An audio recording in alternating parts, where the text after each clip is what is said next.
Obi-Wan Kenobi is the kind of character who looks like he has it all figured out. Calm voice, perfect Jedi posture. Always the guy who delivers the one-liner right before the lightsaber duel.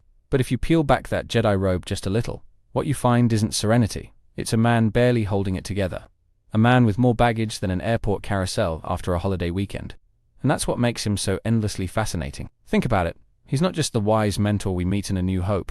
He's also the guy who lost his master to a double-bladed lightsaber, fell in love with a Mandalorian duchess, got stuck babysitting the most unstable teenager in the galaxy, and then had to watch said teenager turn into Darth Vader.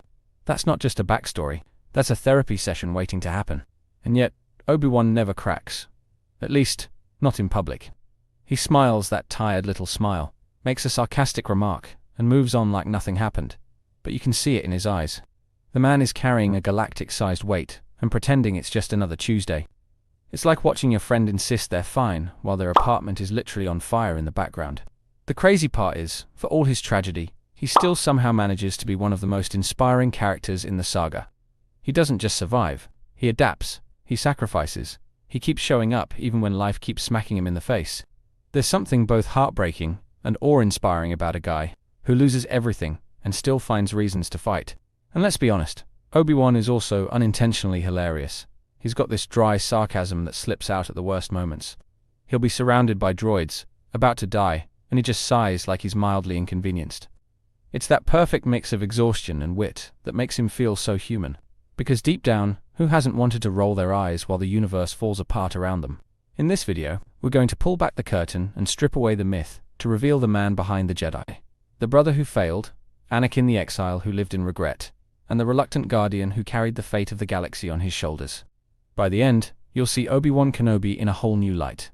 Not just as a Jedi Master, but as a broken man who never stopped fighting, even when he had nothing left. It's the mystery of who he was when the cameras weren't on him, when no one was watching. Beneath the polished image of the Jedi Knight was a man constantly questioning himself, second-guessing choices, and wondering if he had done the right thing. That is where the real intrigue begins. Think about his early life. Taken from his family as a child, raised in the temple, with the Jedi code drilled into him like a soldier, memorizing orders. Was Obi-Wan ever curious about the family he never knew, the homeworld he barely remembered? We never see it on screen, but that quiet void must have shaped his entire outlook on life. For someone so committed to rules, he often looked like a man trying not to think about the what-ifs behind the curtain. And then there's his training under Qui-Gon Jinn. Qui-Gon was rebellious, a man who bent rules, questioned the council, and defied tradition. Imagine being Obi-Wan, a young man desperate to follow the rules, suddenly paired with a mentor who thought the rules were suggestions at best. Did Obi-Wan secretly envy Qui-Gon's freedom, or did he resent it? That dynamic is a fascinating puzzle that reshaped him into the man he became later. The duel on Naboo is another turning point. One moment he's just a Padawan, the next he's staring at the lifeless body of his master, forced to take on an apprentice he didn't ask for. That's the kind of life-altering event that leaves scars no one else can see. And it raises the question, how much of Obi-Wan's future strictness with Anakin came from fear that he'd repeat his own failures with Qui-Gon? The curiosity of Kenobi's life isn't just about what he did, but about what we never got to see. His doubts, his regrets, his private moments of wondering if he could have been different. And that mystery, that space between the myth and the man, is what makes Obi-Wan Kenobi endlessly compelling. If there's one thing about Obi-Wan's story that can drive you absolutely crazy, it's how often he got stuck cleaning up everyone else's mess. Think about it. The Jedi Council decides Anakin is too dangerous to train. Qui-Gon ignores them, dies. And then Obi-Wan gets saddled with the Chosen One, like it's a homework assignment he never wanted. That is frustration defined. The Clone Wars make it even worse. Kenobi is forced to lead armies into battle when Jedi weren't supposed to be soldiers at all. He's sitting in council meetings while politicians pull strings. And all the while he's trying to keep Anakin from turning into a full-blown Sith apprentice in waiting. That's not mentorship, that's babysitting on a galactic scale. No wonder Obi-Wan always looked like he hadn't slept in days. What makes Obi-Wan's story so devastating is the constant shadow of loss that follows him everywhere he goes. From the very beginning, he loses Qui-Gon, the one man who gave him purpose and guidance. That wound never healed, and in many ways, it haunted every relationship he had afterward.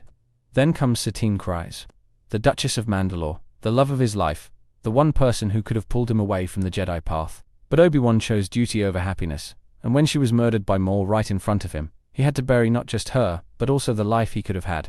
Imagine carrying that pain while pretending to be the model Jedi who lets go of attachments.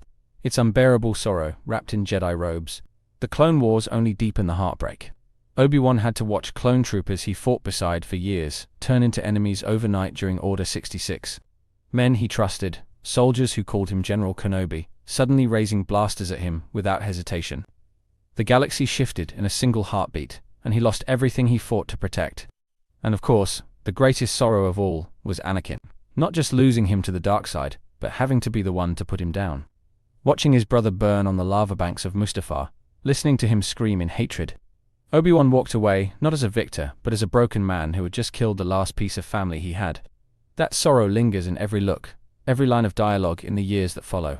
By the time we meet him in exile, he isn't just hiding from the Empire. He's hiding from his own grief, trying to disappear into the desert because facing the past is simply too painful. Obi-Wan Kenobi became the galaxy's loneliest man, carrying sorrows that no Jedi teaching could ever erase. And yet, for all that pain, Obi-Wan Kenobi is still inspiring. Think about the sheer resilience it takes to endure everything he went through and still stand tall. Most people would have crumbled long before Mustafar, but Obi-Wan found the strength to keep going. That is what makes him one of the most incredible figures in Star Wars. His duel with Darth Maul in The Phantom Menace is a perfect example. He watches his master fall, gets kicked down a shaft, and still comes back with a burst of energy that ends one of the deadliest Sith in history. That's not luck.